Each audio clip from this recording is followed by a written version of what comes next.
Hello बच्चों, let us read the question. The question says identify the incorrect statement with respect to Calvin cycle. A.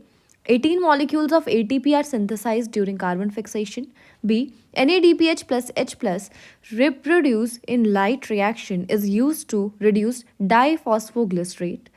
C. The carboxylation of RuBP is catalyzed by Rubisco. D. The first stable intermediate compound formed is phosphoglycerate. So the key concept involved in this question is the knowledge of Calvin cycle. ठीक है, Calvin cycle जो है और C3 cycle.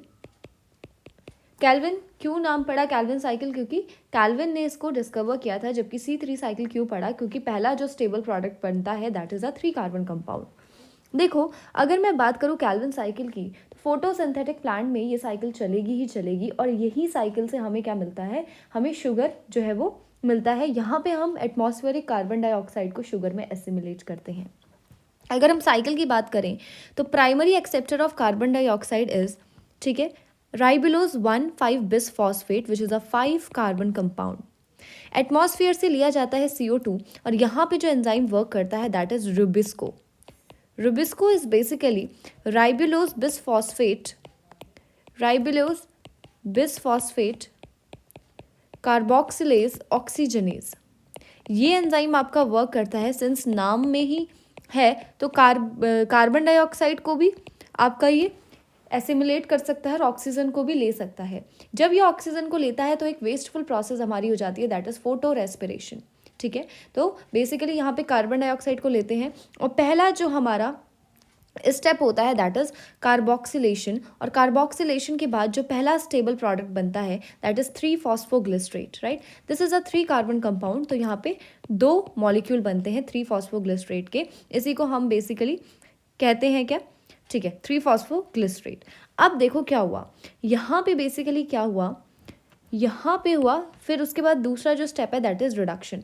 अब जब हमारे पास एक molecule लिखा था तो एक ATP और एक NADPH यूज़ हुआ. लेकिन हमारे 2 मॉलिक्यूल जनरेट हुए तो 2 ATP और 2 NADPH यहाँ पे हमारे यूज़ होंगे. ठीक है, और 2 ADP और 2 NADP प्लस बनेंगे. अब देखो यहाँ पे क्या होता है रिडक्शन स्टेप में, ये जो NADPH है, ठीक है, this is use to reduce the diphosphoglycerate. Phosphoglycerate को रिड्यूस कौन करवा रहा है? ये NADPH करवा रहा है. और यहाँ से बनता है ट्रायोस फॉस्फेट. फर्दर क्योंकि ये एक साइकिल है तो हमें हमारा पहला जो कंपाउंड है उसे रीजनरेट करना है. तो यहाँ पे भी हमारी एक ATP यूज़ होती है.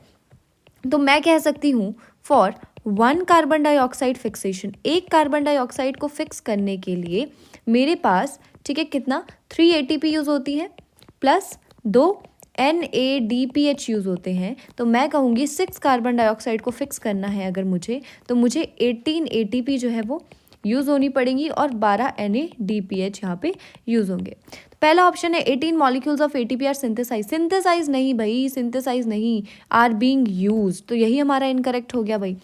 NADPH plus H plus produce in light reaction is use to reduce. बिल्कुल सही बात है. दूसरा स्टेप ही हमारा रिडक्शन होता है जिसमें हम NADPH का यूज़ करके जो है फॉस्फोग्लिसरेट को रिड्यूस करवाते हैं into the triose phosphate. Next we have carboxylation of RuBP is catalysed by RuBisCO. बिल्कुल सही बात है. The first stable intermediate compound is phosphoglycerate. बिल्कुल सही बात है, which is a 3 carbon compound. So the final answer will be 18 molecule of ATP are synthesized during the carbon fixation. That is option A. I hope you understood it well. All the best. Thank you.